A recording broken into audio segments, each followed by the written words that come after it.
Hello friends, welcome to my channel Sushant Chess Vibes. Today we are at the next topic, that is the king and pawn endgames, and we have got a game position here. Stoltz is white and around Nimzowitsch is black. The white rook in this position was on the d3 square and white just played rook d2 on his last move.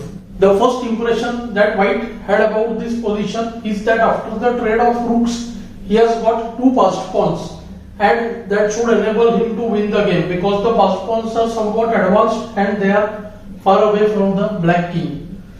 Of course, with the rook on d3, white could have brought the rook behind the passer and tried to push the a pawn, which looks like a possible continuation here as well. Suppose black plays rook b3, which looks like the most obvious move. Then white has rook a2.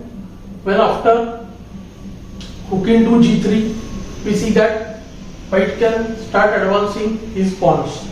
So he can go a5 and the a pawn will march, and the position will be at least, I think, drawn. Black can try rook h3 over there. But black found a way in the position. Black realized that actually he is the one who is somewhat better and white is struggling for a draw in the position. Material is balanced and black figured out the solution with the help of the concept of floating square, which we have been discussing since some lessons. So rook takes d2, king takes d2.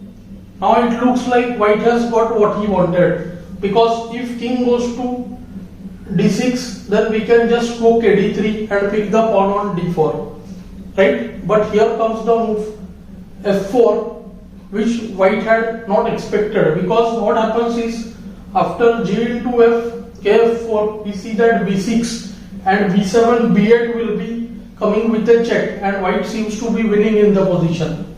Instant b6, kd6 will transpose to the game position. After g into f4 check, black had seen the very strong kd6. And now those who have been following the concept of floating square, they already know that the pawns are on the same file. The square formed by them is touching the edge of the board. So see, this is the square formed by the pawns, and the square is touching the edge of the board. It means the pawns will prevail.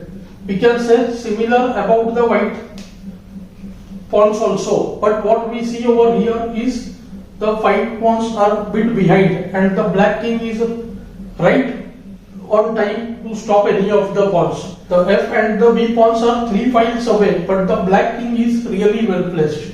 After b6, the king is still in the square of the pawn. So just g3, ke2, d3 check, and after kd3, g2, black wins. Here it's already time to resign, but white tried to play on. He played a5, trying to push the pawn which is far away.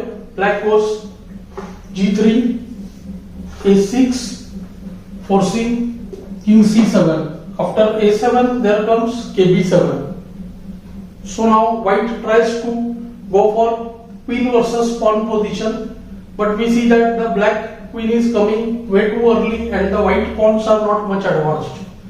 So king e2, d3 check, king takes d3, g2,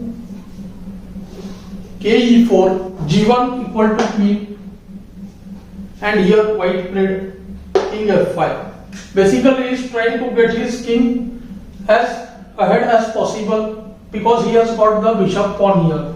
But do note that the bishop pawn is far too behind and black could have won here in many ways. Black chose the simplest. He cuts off the king with the move qb6 and after kg5 simply marches with the king towards the f pawn. Now f5 and ke7, and black is totally winning. White now realized that there is nothing left. F pawn cannot advance.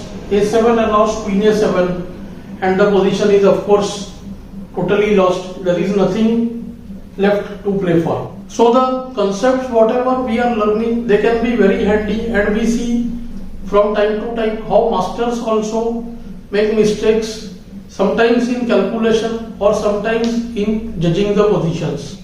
I hope you are finding these lessons useful. Do like, share and subscribe the channel. Thanks for your time.